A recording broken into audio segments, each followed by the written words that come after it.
memburuk. Pada tataran makro, pertumbuhan ekonomi terkontraksi tajam. Investasi loyo, daya beli tergerus, rantai produksi dan distribusi terhambat.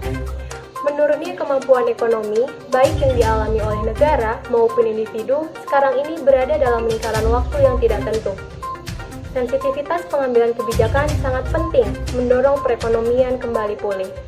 Meskipun dilakukan dengan cara perlahan melalui dinamisasi skema kenormalan baru atau new normal.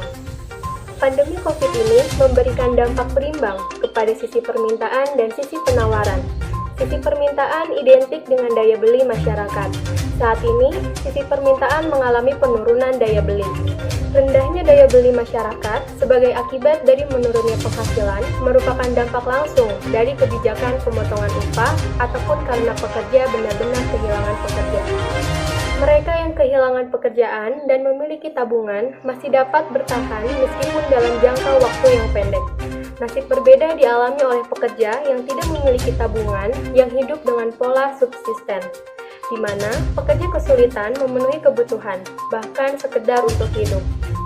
Untuk menjamin daya beli masyarakat, salah satu jaminan yang ditanggung adalah investasi negara melalui kebijakan fiskal. Saat ini, negara telah menganggarkan stimulus fiskal yang besar, namun masih disendat oleh beberapa persoalan. Beberapa hal berikut potensial untuk dilakukan untuk menalangi persoalan tersebut. Yang pertama, meningkatkan kembali sinergi pemerintah pusat dan daerah. Berbasis data yang kuat akan mempermudah proses administrasi di level birokrasi. Dengan demikian, anggaran lebih cepat terserap dan menemukan sasaran yang tepat di masyarakat. Yang kedua, melakukan ekspansi penerima manfaat program sosial pemerintah dengan dorongan stimulus fiskal ini. Tidak hanya fokus pada masyarakat miskin, namun konsumen kelas menengah pun memiliki kemampuan untuk menjangkau produk-produk sekunder maupun tersier, sehingga dapat membantu menghidupkan kembali industri barang sekunder maupun tersier. Yang ketiga, menyederhanakan aturan-aturan administratif. Apabila dihubungkan dengan kondisi sekarang, keep buying strategi memiliki solusi yang tepat.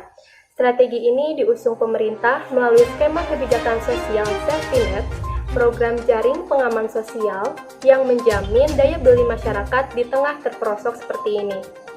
Membaiknya daya beli masyarakat tentu saja akan merangsang sektor usaha.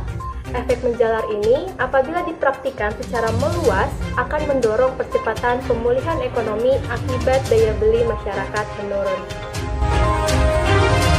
Pandemi COVID-19 ini yang terus berkepanjangan ternyata berdampak terhadap daya beli masyarakat. Karena kalau kita lihat dari indikator seperti Consumer Confidence Index, lalu juga indeks penjualan retail, ini menunjukkan perkembangan yang relatif masih pesimis. Dan ini menjadi sinyal kalau daya beli masyarakat masih belum sepenuhnya pulih. Dan tentunya juga kalau kita lihat juga dari kapasitas daya beli masyarakat juga saat ini juga relatif menurun.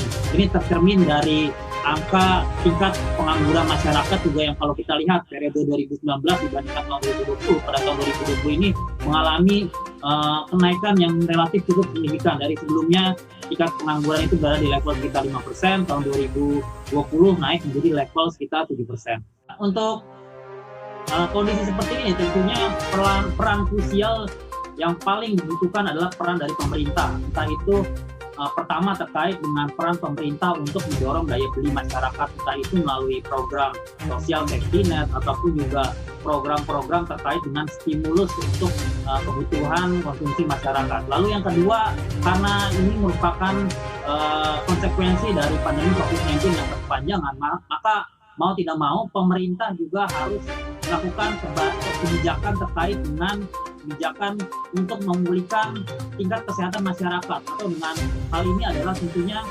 program vaksinisasi ini harus lebih intensif, tepat sasaran dan juga sesuai target. Kalau itu terjadi tentunya kita harapkan aktivitas ekonomi bisa kembali perlahan pulih seperti sebelumnya.